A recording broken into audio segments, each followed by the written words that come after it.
City Week 2022.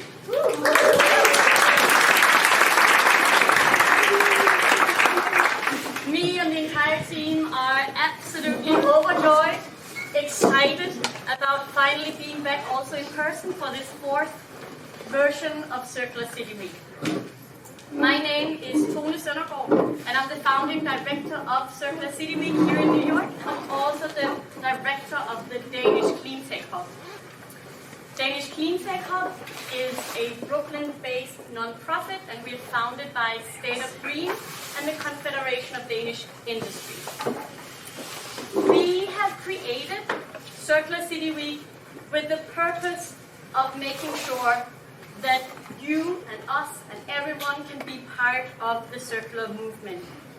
We're here to facilitate knowledge sharing and make sure that there is lots and lots of innovation, collaboration going on throughout the week.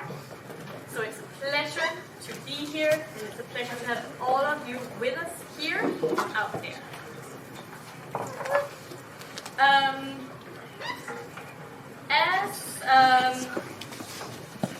Circular City Week just keeps going.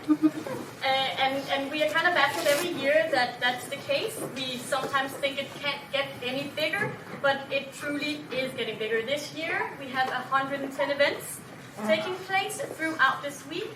Some of them in person here in New York, others of them of course online, enabling all our global partners and global audiences to also be part of Circular City Week.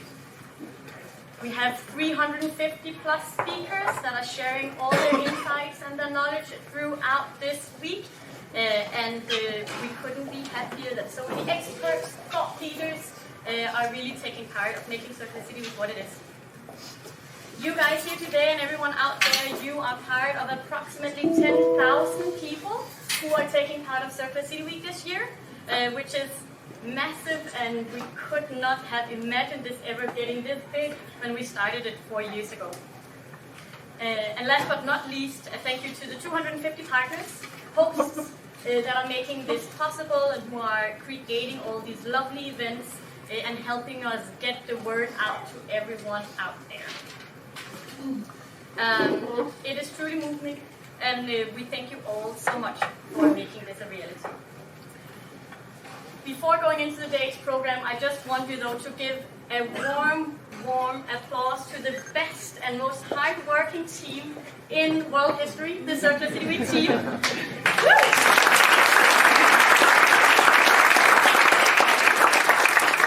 can find all of us with our small badges throughout the week, so if you ever have any questions, if you see us online, if you see us in person, talk to us. But major thank you to Imke, Astrid, Samira, Brooke, Mille, Mathilde, Mads, Louis, Pernille, and all of the others from our headquarters in Denmark who have been part of making this a reality. So thank you so much. Give them a hug when you see them. Well, today, a very big thank you, of course, to our 3 pioneers, which we are here today to also celebrate and hear what they have been undergoing and undertaking for the last year. It is NYSERDA, Enel, and Arup that are enabling us to create this event today, and they are also our keynotes of today. We are here essentially because they are on a mission. They're here to create and innovate circular business models in the built environment and in the energy sector. And more so, we're here to talk about how we're scaling these impacts of the circular initiatives that these 3 organizations and companies are taking on. Today's program, in very brief terms, we're going to start out with a fireside chat, which is going to be led by Rowland from the MacArthur Foundation together with Jake Berlin from NYSERDA. Afterwards, we're going to hear a few keynotes. First up will be Tom Kennedy from Arup, followed by Kate Moore from Enel.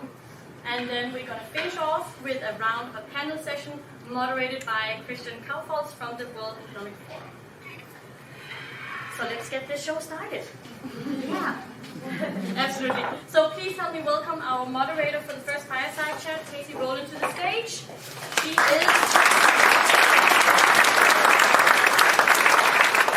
There you go. Casey is responsible for network development and the foundation here in North America, so we couldn't find a better suited person to kick us off. Thank you so much for being with us. Thank you so much. Thank you, everyone, and thank you, Tony, for that introduction. As mentioned, I work in network development at the MacArthur Foundation, which is a charity that's accelerating the transition to a circular economy by developing and promoting the idea of a circular economy, engaging key players, and mobilizing systems solutions. So, of course, it's great to be here and to be joined today by Jake Rowland, who is the Program Manager for Tech to Market at NYSERDA. Jake, thank you for being here with us today.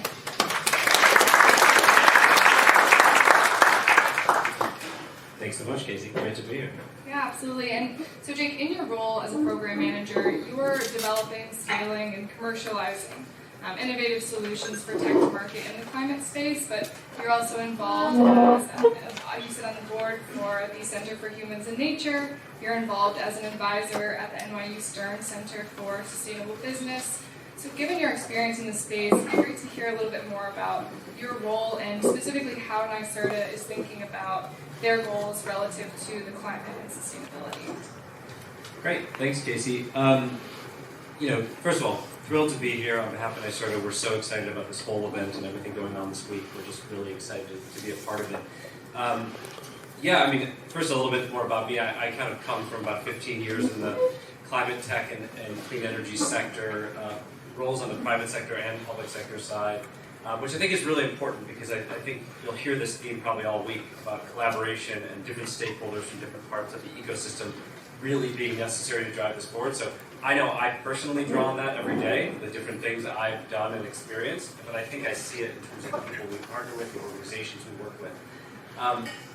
In terms of kind of what drives NYSERDA in this space, I think of three things. One is, the state of New York has very ambitious climate goals, right? These were laid out in the Climate Leadership and Community Protection Act of 2019.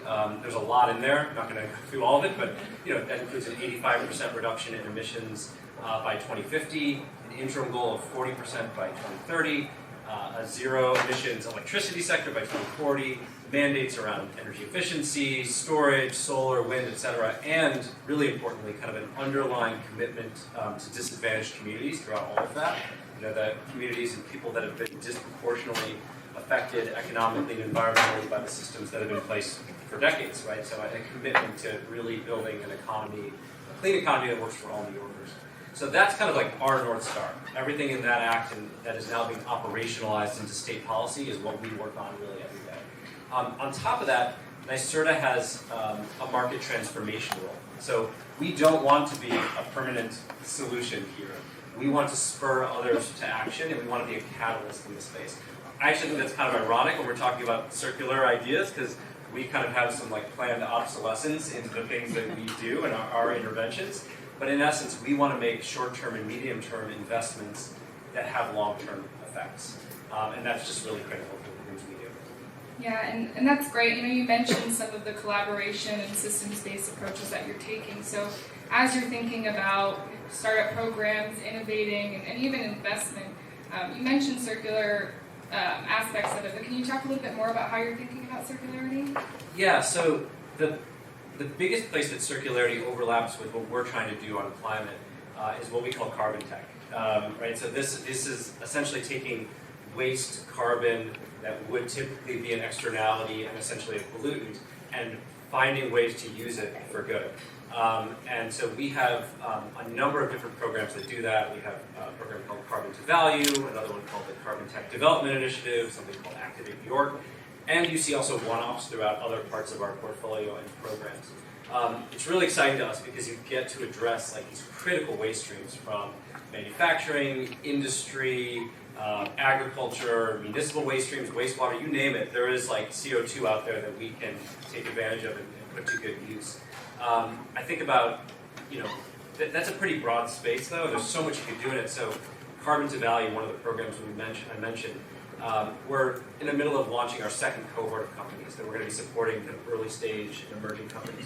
And we were able to dictate what we were looking for, right? And this is where it gets very circular. So we thought about what are the outputs from industry that we care about that we want to be inputs to the companies we work with. And we said we want heavy industry. So think about mine tailings, slag, fly ash, like nasty stuff, frankly. And how do we put that to good use? And on the other end of that spectrum, right, thinking about circular, we ask for value-added products that can come out of that. So that could be chemicals, it could be fuels, it could be proteins for food production, it could be advanced building materials, all kinds of things. And so we were able to kind of shape what we're looking for there. But to us, that's the place where circular ideas are going to have the greatest GHG emissions reductions impact. Yeah, no, absolutely. It sounds like there's so much great work going on, obviously. So across all of these initiatives, and a lot of what we're talking about today is taking action and really driving impact. So I'm curious how NYSERDA thinks about measuring impact as you're taking action across these initiatives. That's a great question. So we think about, there's some things we always track when we're dealing with kind of emerging companies, right? So we think about the number of products that have been commercialized. We try to think about the scale of that commercialization, so as measured by revenue as a proxy. We think about jobs created, right? The circular economy isn't going to be much of an economy without that part of it, right? It's critical.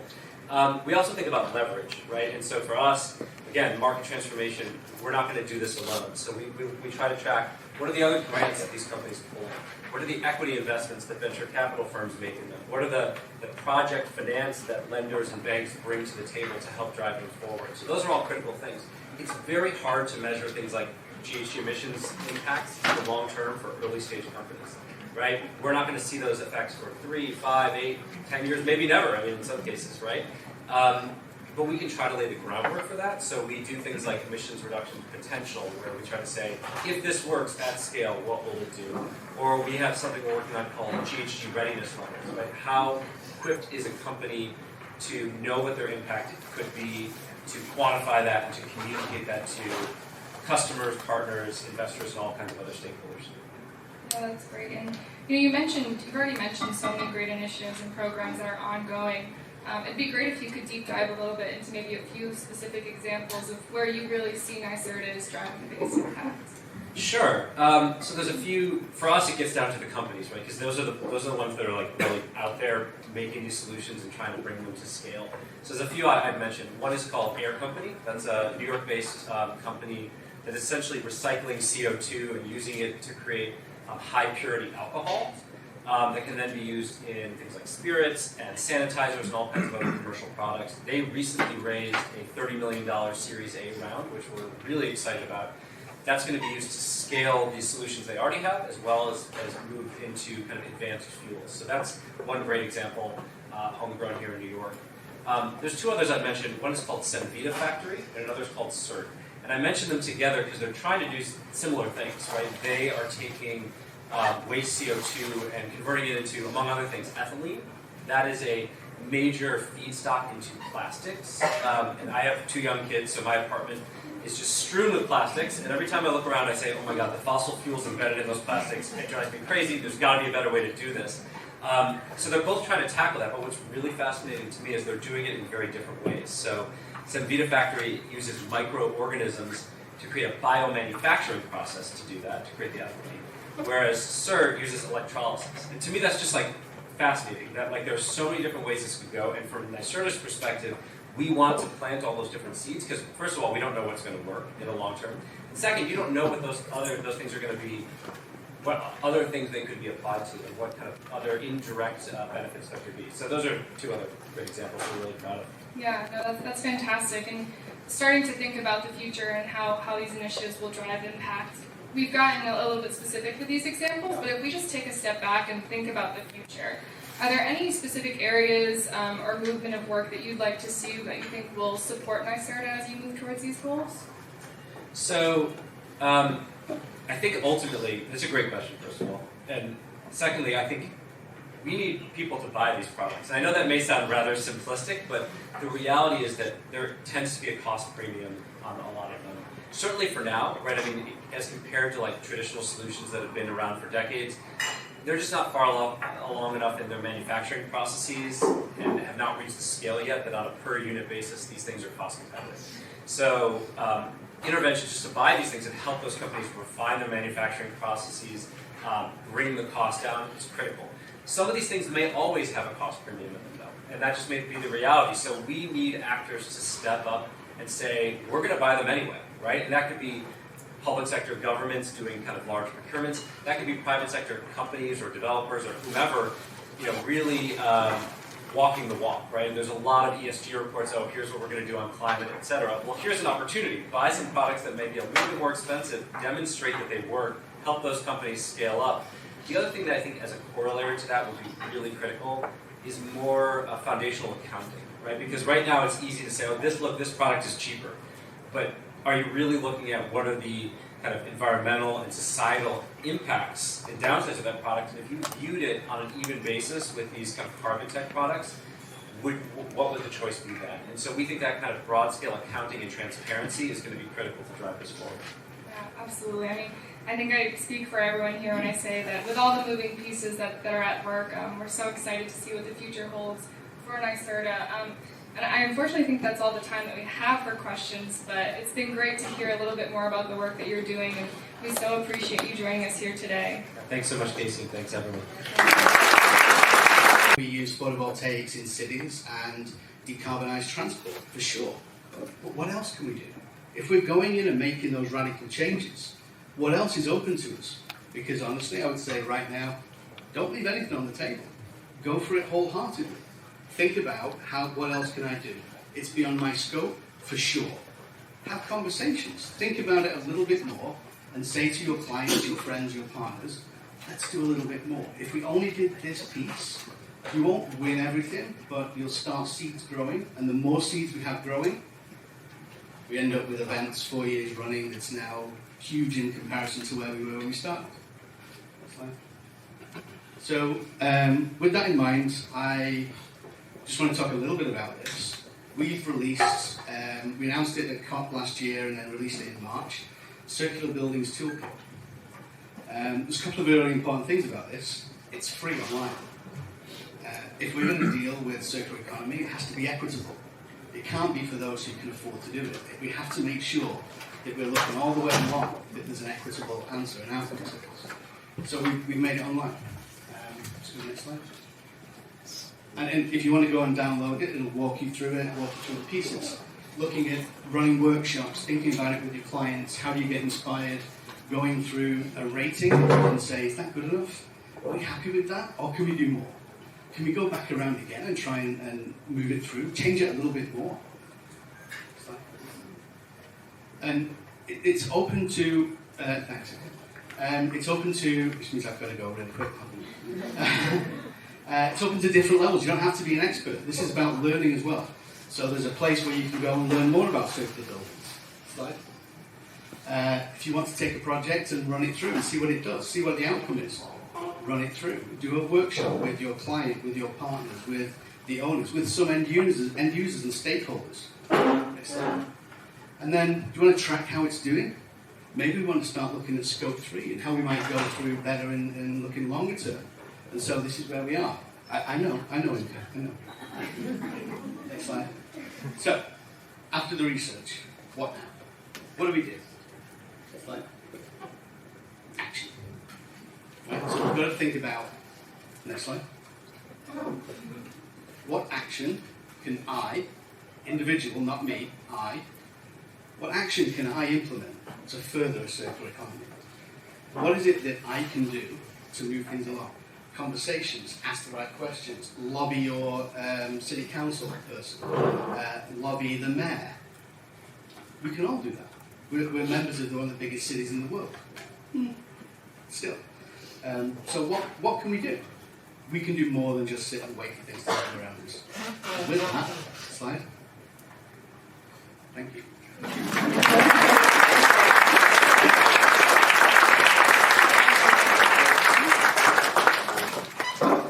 Thank you very much, Tom. That call for action is very clear and very, very important. And I also learned that solar can be a very cheap technology. So thanks for that. Cheap joke. We'll maybe dive deeper into some of the things you mentioned during our panel discussion. But now I see we have joining us virtually Kate Moore from Enel. She's a strategic alliance manager for Enel North America. And just checking whether, Kate, you can hear us well? I can hear you. Can you hear me? Yes, we can hear you loud and clear. Welcome, Kate.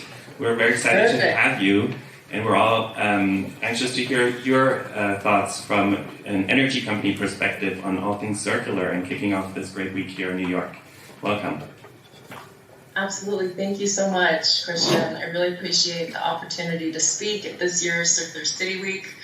I'm sorry I'm not able to be there in person. I would say, the priorities align perfectly with how we manage our business at Enel and are driving towards a more sustainable future. I do have a few slides. Let's see if I can manage this. It's always a little hair-biting. Can you see my slides? Perfectly. Carry on. Wonderful. Well, so thank you again. For those of you maybe unfamiliar with Enel, we're one of the largest renewables companies in the world with nearly 70,000 employees spread across 30 countries. You can certainly see how Enel can have an impact on the world by our global footprint. In North America, Enel is a global clean energy leader and innovator that's electrifying Kate, the just one economy question. with a mission to Sorry to combat interrupt. the climate crisis Kate, and build a low-carbon future. Kate, can you hear As me? the most We just want. recent Sorry to interrupt, Kate. We just have another box in front of the screen. Is there a way you can lower that or get rid of, minimize that? Yes, thank you. Sorry to interrupt. Go ahead. Sorry about that. So many screens to manage.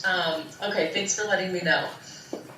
So, as I was saying, as the most recent UN IPCC International Panel on Climate Change reports tell us, to reach our ambitious climate goals, we need to deploy widespread electrification plus massive renewables right now. And to help to contribute to these goals, Enel announced last year at our Capital Markets Day that we will be investing $190 billion in the next 10 years. We also announced that we will be pushing up our company's net zero goal by 10 years from 2050 to 2040 for both direct and indirect emissions. So some folks may wonder what an energy company what we care about circularity. At Enel, we've been integrating circularity into our strategy for years. We know that the principles of the circular economy are tightly linked to the energy transition and are critically important both for our company and our global community. Transitioning to clean energy is necessary, but it's not enough by itself. We must also find new ways of creating value which are self-sustaining and circular. By taking advantage of the circular economy, we help to create shared value and can achieve environmental and economic goals at the same time. Together, we will continuously drive towards the achievement of greater circular outcomes throughout our projects and products, extending our commitments to creating shared value in the communities where we work and live, applying regenerative land use models for solar, and enabling our customers and partners to achieve their sustainability goals. Our stated purpose is open power. We are ensuring our services reach more and more people to leave no one behind and to make the planet a more welcoming place for future generations. We want all stakeholders at the table. We partner with customers, communities to be inclusive because the just transition means every voice is heard and considered. So here you can see our approach to circularity being centered on 5 pillars, and it really begins at the design phase. Right from the onset, we focus on the entire value chain of products. As we develop energy solutions for our customers, we are upstream, and therefore we realize our role as enablers of a more circular approach. This includes our materials strategy, and during 2021 Capital Markets Day, we reaffirmed our commitment to circularity by increasing our target for circularity for the group to 92% by 2030. The product as a service business model is another core pillar of our circularity strategy.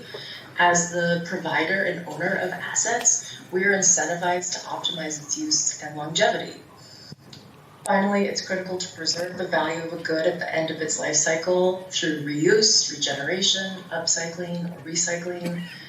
For example, we're looking at ways to take disused EV batteries and giving them a second life, And we're testing innovative solutions with partners for decommissioned wind blades to maximize the reuse and recycling of materials and components.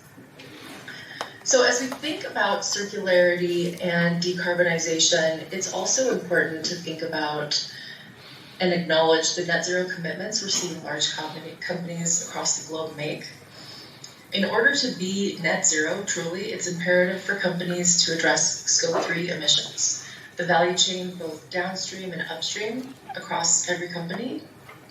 According to the CDP, Scope 3 emissions are on average 11 times higher than operational emissions. So these companies that are making these ambitious climate commitments, including ours, have to embrace circular economy principles. For upstream activities, this means working with suppliers to understand and address their own emissions footprints. At Enel, we're putting our money where our mouth is, as we've implemented a scoring model as part of our procurement practices, known as K-Factor, to assess and select suppliers that takes into account the sustainability and application of circular economy principles. This is inspired by the open power vision that encourages us all to form part of a network that will provide new solutions to build a sustainable future. For Scope 3 downstream activities, our product as a service model ensures our approach to interacting with the customer changes from a single one-off transaction and more towards a collaborative experience where we work together to get products returned for recycling or reuse. At NLX, we're working with our customers to help them create strategies and engage stakeholders and suppliers to address these shared challenges. Throughout the week, in collaboration with our partners, including Pixera and Arup, you'll have the opportunity to hear from my colleagues across Enel, to talk about all the ways that we are helping drive a circular economy and incorporating circularity principles, including the role fleet electrification has in strengthening the circularity in our cities. There is much to be done, but we're optimistic and believe through collaboration we can meet the challenges ahead. Thank you.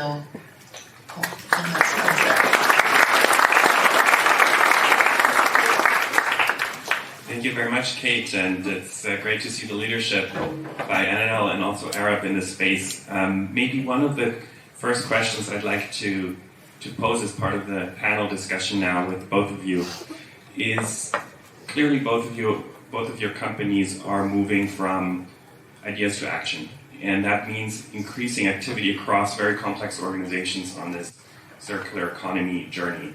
How do you think about keeping track of and measuring progress so that you know we're moving in the right direction? Maybe let's continue with you, Kate, first.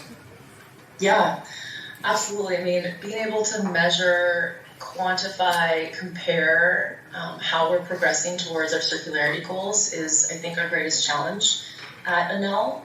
And as such, one of the ways that we are seeking to tackle this is we've developed what we call the circularability model, which is based on the life cycle analysis methodology. And it works across our 5 pillars, the image that I previously showed, and includes sub-indicators such as avoided waste, emissions reductions, materials recovery.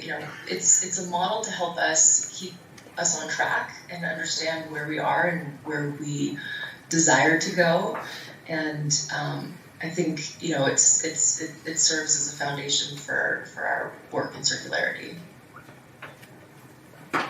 Tom? Sure. So obviously the toolkit is our first, at the moment, first. We are looking to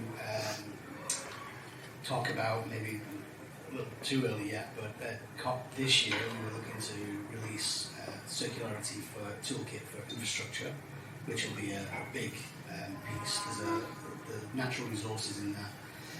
I think the measurement of progress is what's important. I honestly, if somebody said to me what would be the 5 things you'd pick, I'd say it depends on what you want to prioritize. But measure them. Establish a baseline, think about what good looks like, and measure it, and hold yourself accountable. So it's going to be different for every project, every commitment. But measurement's the only way to get better, but do not let it become a checklist. It needs to be a live document. If we get a checklist and we sit back and go, that's great, we've ticked the boxes, we're done. We're not done. We're scratching the surface. And the more we do and the more we challenge, the more we know. And so when we account for it and look at what it means and how we say, is that good enough? That's the bit that we need to keep moving. So, the toolkit's great, but use it as an iterative thing. Whatever you do as your metric, whatever you choose, and there's other metrics out there for just picking the right thing, measure it, keep measuring it, and challenge yourself to do better. Because, again, we are at the surface of a much, much deeper problem. That's a great point, and I think it's early days in terms of measurement and aligning on these complex questions, and I think keeping it dynamic and keeping it collaborative and improving on the way we do things makes a lot of sense. You mentioned the toolkit that Arup has developed. Could you talk a little bit more about it? What excites you particularly about the toolkit, and give some examples of how business can use it? Because I'm sure we have a lot of businesses in the audience that would benefit from understanding a bit more what it's about. Sure. So the thing that I think excites me the most is that, honestly, this isn't a pitch. It's free. We've designed it intentionally because it was important to our team putting it together that it's not just a leadership thing. This was our entire team that was involved. That it was available. That it was available to people. With an equity piece, because if we put a price on it, it means that some people won't be able to afford it, and that's not equitable. That's still capitalism. So we're still a business, believe it or not. So the thing that I like the most is that it's free. And working with EMF, it's a really important part of what we've done together to make these things available for free. And by the way, just in case you didn't know about the resources available on the EMF website, you should go and check it out. There's a ton of stuff in there that no matter what business you're in, from fashion to food to buildings, it's all covered. There's ideas, there's thought processes to go. So EMF's the place to go. I nearly said MAF's the place to go. That's okay. So that's what makes me excited about it. Who can use it or what can we do? I think it was partly designed with the owners in mind. So design teams, I have to say this, I am one. We're really smart people. Right? And so are developers, but in a different skill set. And so the one thing that the toolkit allows you to do, and this is the important bit, is that it's collaborative across everything. So I mentioned before about you should have stakeholders, the developers in the room, all of the engineers, architects, for sure. But you should also maybe have some community folk. You should also have the guy with the spreadsheet that tells you what economic good looks like, and make them work hard for their money. So the collaborative nature of it, I think, is one of the key elements. That it's not for a tool that you give to the architects and say, just go work that out. That's good. There. Right? It's for everybody, and everybody should have an opinion, because that's the only way we're going to make change, is together. Right? With no one person in this room, regardless of how smart we all are, has the answer for everything in circular economy. We need to be partnered up to look across. Last year we did a piece about looking over the wall. And so we interviewed financial institutions. Actually, we interviewed Peter Enel, and I forget who the third, but they were from an adjacent industry. And it was, well, what does good look like for you in the circular economy? How do you decide on what makes the right project? What's your return on investment? Again, we're still businesses, right? So what's your return on investment? Not financially, but overall. And so understanding some of that, I think, is one of the things that makes me excited about it. Great. It sounds like something we all have to check out and get familiar with. There's no quiz. No quiz? Okay. Great. Maybe next year, the next Circular City Week. But you really emphasized this point about collaboration, and Kate, you talked a lot about the need, especially in the Scope 3 context, to engage with not just your colleagues and immediate stakeholders, but also your whole client and customer base and suppliers as well. If you could talk a little bit to how you go about that, and it could seem overwhelming because I'm sure you have quite a lot of customers and clients being that far upstream and providing such a fundamental service. How do you actually deliver against that? Yeah, it's a great question.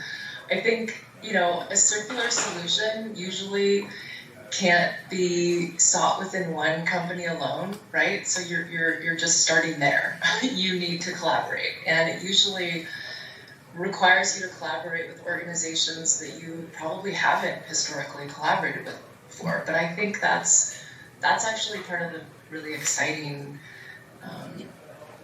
component of all of this, right? It allows us to find new opportunities, engage with folks that we otherwise wouldn't have, hear different perspectives. It just opens up a world of possibility when you do that. I think, for an organization, it starts with understanding your own impact and then understanding and setting your goals. You have to start somewhere. You have to set a structure around how you're going to hold yourself accountable to that. To Tom's point, you need to continuously assess and analyze how you're doing and then pivot continuously, right? Because this is all new and we need to innovate. I think once you've set your strategy, then you start thinking about partners to engage and you start testing the waters and experimenting. Like, you can't set a path and then just start running head down towards it, because things will change. This is evolving space. Once you learn new pieces, that will set you on a new course. So it's highly iterative. But I think, you need to have the will to embark on this journey and the discipline to put a plan in place and then hold yourself accountable to figuring out how you're going to meet that.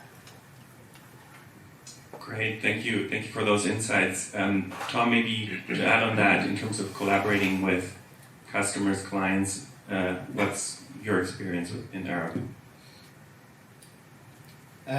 So, I mean, the way we would normally do it, we would look at the problem, not the brief, but what's the problem we're trying to solve. The brief's part of that, and then you break it down like you would do with most things in life. You say, okay, well, we know this, we know this, we know this, we don't know that.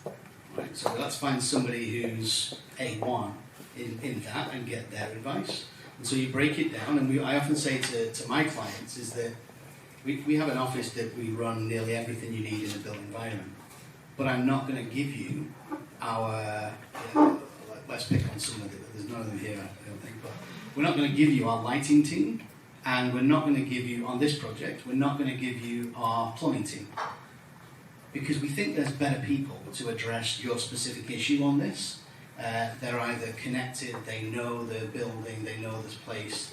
So it's the right choice for the right project, and that takes a lot of explaining to your line management about why we're not maximizing our own resources. But it's really a place where you've got to go and say, no, we need to have the right people. Right? So that's just on every project. For something in circular economy, that's amplified. Because we need a series of experts, a series of people. Then you need links to the community.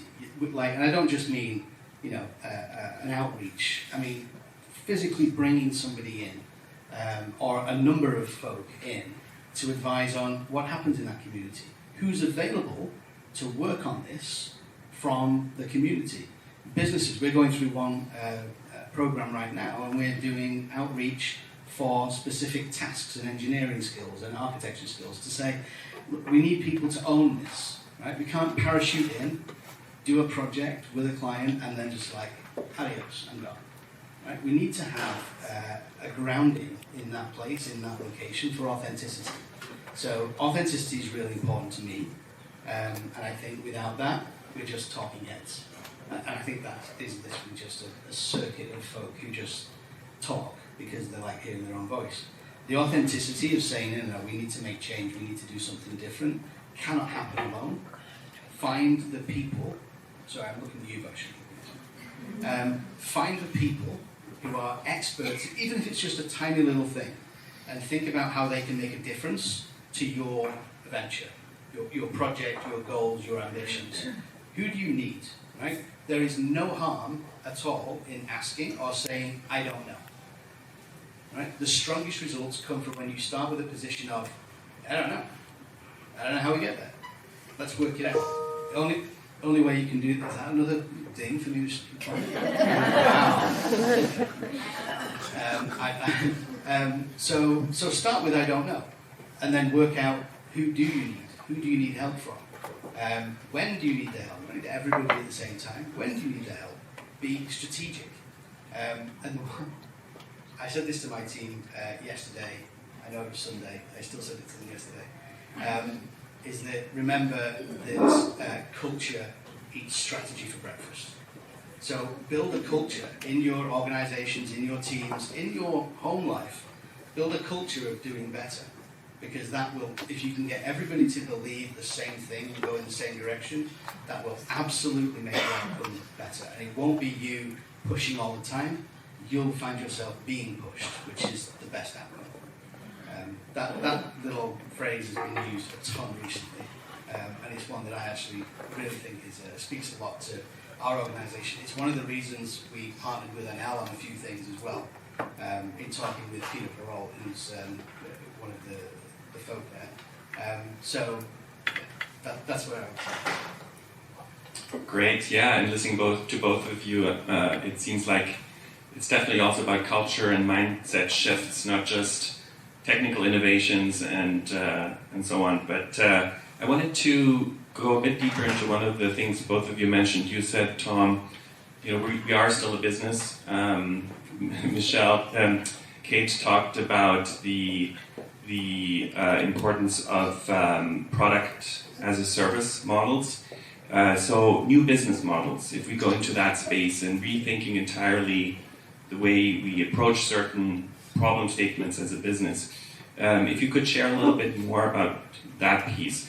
As I said in the beginning, I work a lot on the plastics issue and thinking, for example, of packaging, even for food and beverage as a service, and what that would mean in terms of keeping assets in circulation in bigger reusable packaging systems. It's a completely different way of thinking through operations, the business model, the assets, the ownership model. So would love to hear maybe from the built environment and energy respectively how you think about these new business models.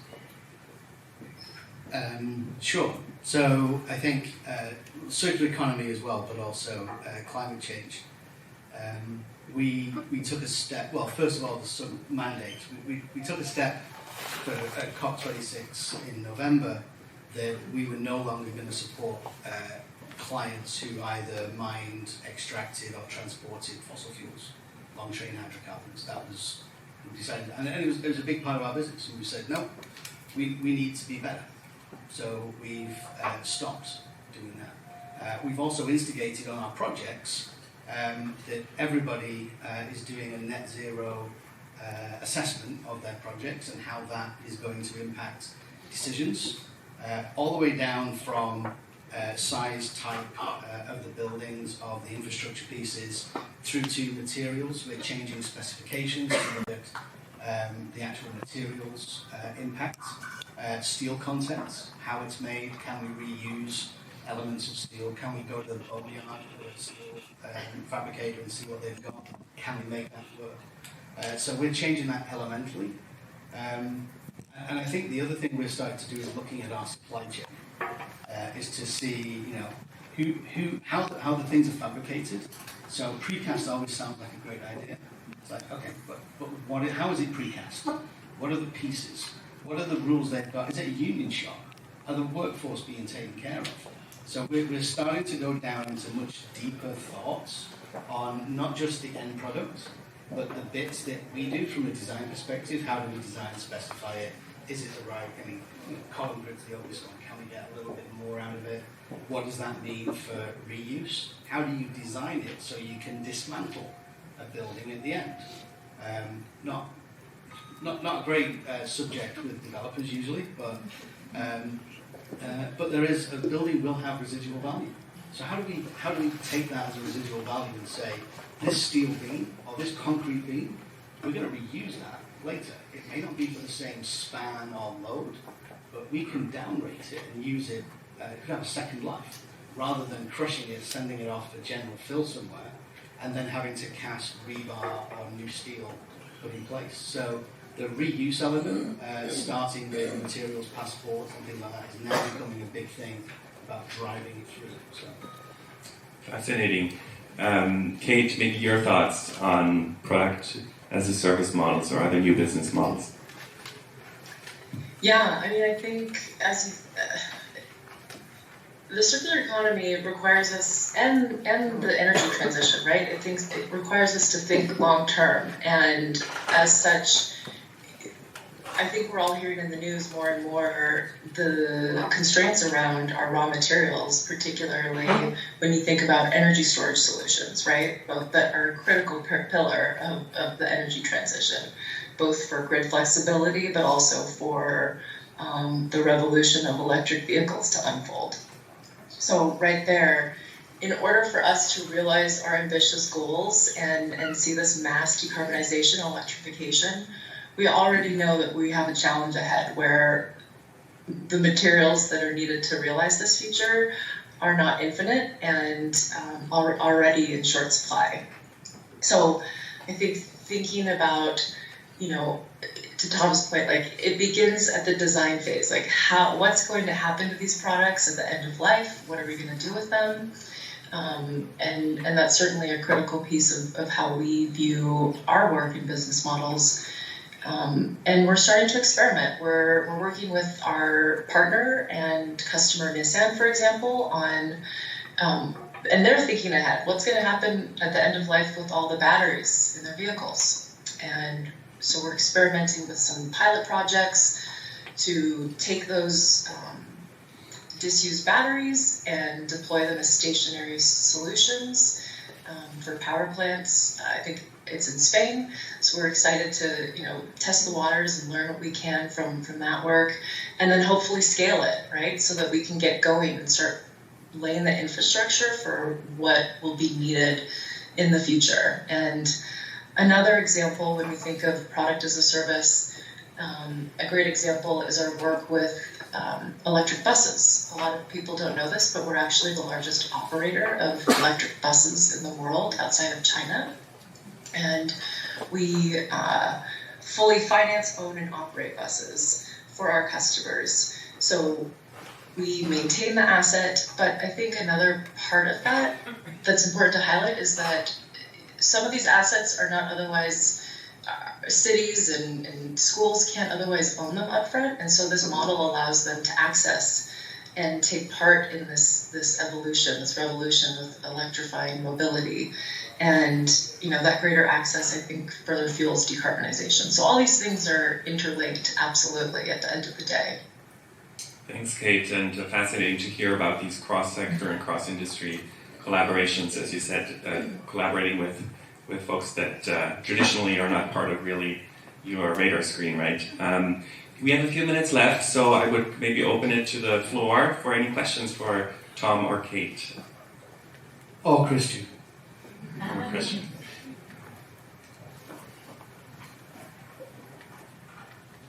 First of all, thank you for sharing all these resources. I'm really looking into doing a deep dive.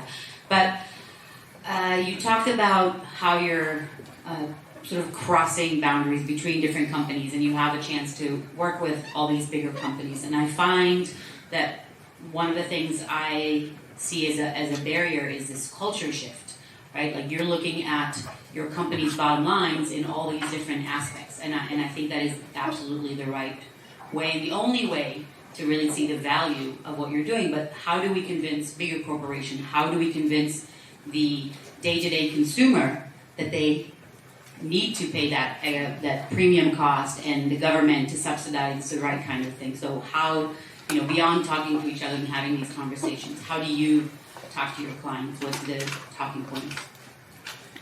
That's a great question. And honestly, it's like the thorniest question out there. It sounds a little trite, but you have to start somewhere. We've had a lot of success talking to people by just laying out what the options are and saying, okay, it is right now a little more expensive, but if you're going for financing, whoever you borrow your money from in the market right now has an ESG report they have to make, usually. And those funds are usually well subscribed.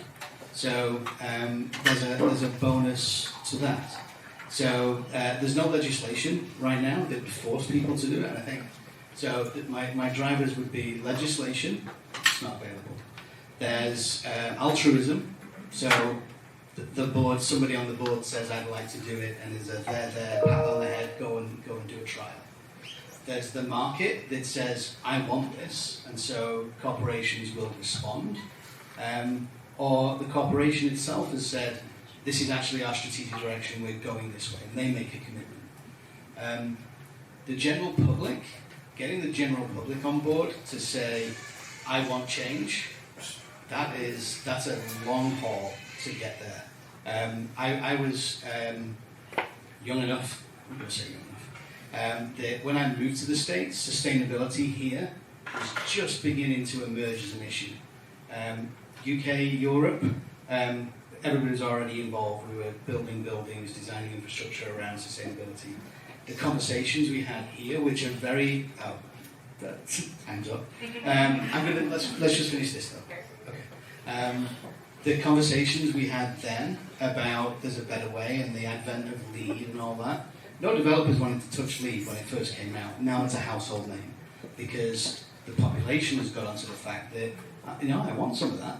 I want to live in a better building. I want there to be daylight, and I want there to be, amenities and that sort of thing. And so there is a groundswell that's happening, but I think we're probably 5 years away from general public.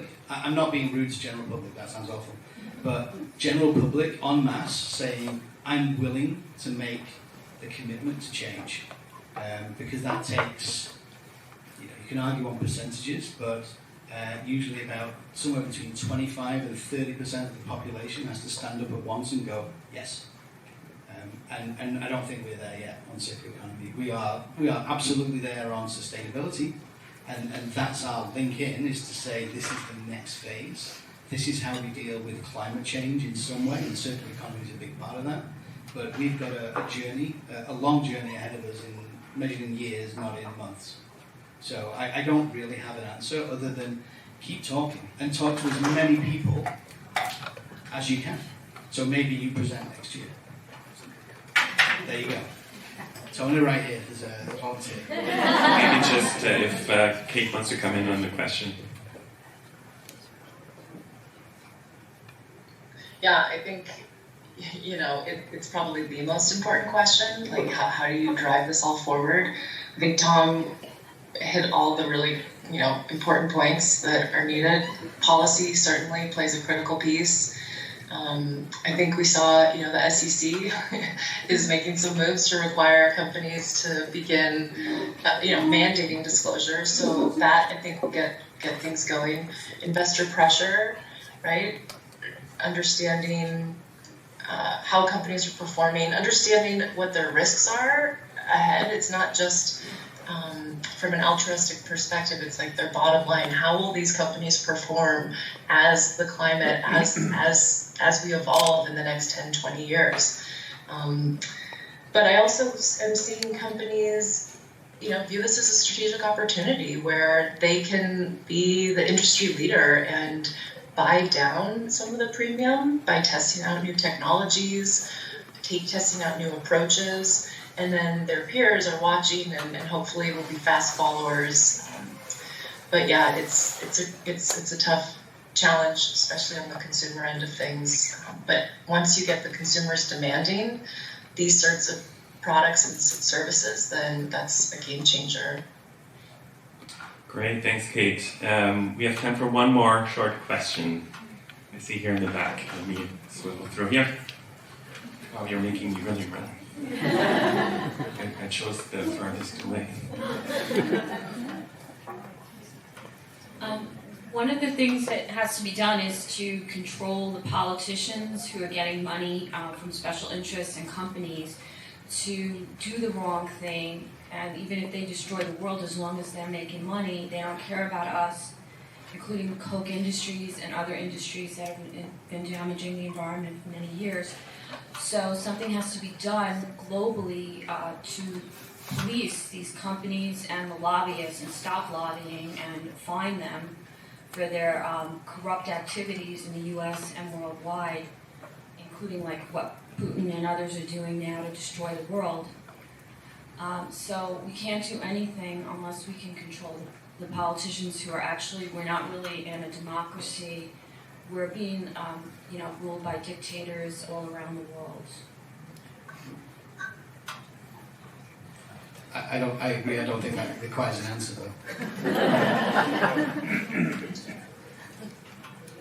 Absolutely, and maybe Kate, just to top it off, I think there's a question also of regulation and what type of global agreements we need to have a, in some cases, top-down approach. Any final thoughts before we wrap up?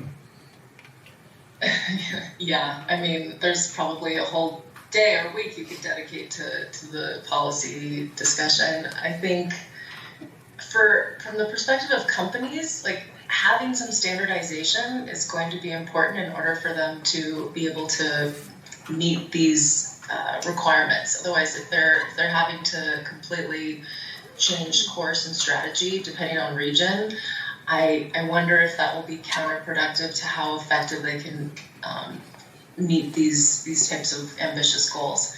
I'm seeing a lot of policy coalitions come together and trying to coalesce more regular guidance for companies to follow, so maybe that's one approach, but yeah, the regulation is the stick, and then the carrot, right? Both, it can enable. Absolutely, and it can enable by giving clarity in some cases as well, right? And de-risk investment if the direction is clear. Great, so on that note, I want to thank both Tom and Kate, and also the audience for the questions. And the key takeaway for me is leadership, where we opened the discussion. I think if we consider that we're all leaders in this space and need to set examples and learn and share these learnings to pull the whole system forward into a new type of thinking that's more circular and more sustainable. That's what we are here to do, and that's what this week is about. So thanks again to the organizers, and I'll hand back to Inka, I think. There you go. Thank you.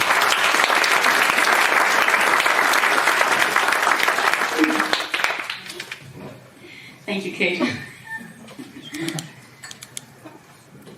Thank you guys so much. I always love to hear, even though Tom, we've been talking quite a lot, and I know a little bit after working with Arup for the past years, it was always really good to hear from the companies itself, their approaches, and it is inspiring to hear NYSERDA.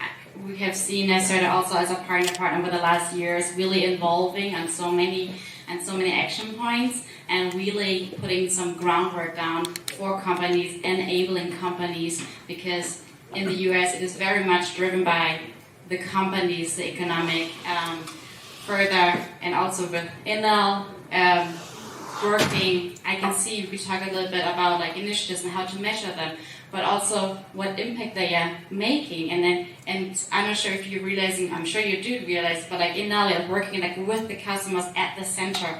And what I can see drawn through, or with the fruit toolkit that you're providing at Arup, what we can see is the inclusivity about circular economy. And that is how we have to move forward, that it is available for everyone. So again, I just want to close off with, we're looking for, what good looks like, and inclusivity is a part of that. And also measuring, keep measuring. That is the 3 words that I could take from you, Tom. But thank you so much for being here. For those that there's a huge long week, we have almost 120 events happening throughout the week. Please go on the website, take with you as much as you can. These are very important conversations to have and keep talking. And if you want to celebrate the week together with us, then we have the official closing celebration of Circuit City Week, another great panel, and we're also going to dive a little bit more into the Nordic perspective of circular economy with our premium partner from Nordic Innovation, and we have Nordic corporates such as Nokia, H&M, and Leo will be being part of the panel. We put a little QR code up here, so you can just go and scan that. And also, if you would like, we've got some free tickets for you guys. So, with that said, thank you so much for being here. Circuit City Week. Enjoy the week. Remember the badges. We're gonna be as much as we can, as long as our feet can drag us through Manhattan. And please, there are some food, some refreshments down here. Stay, talk to each other, convene. Have a wonderful week.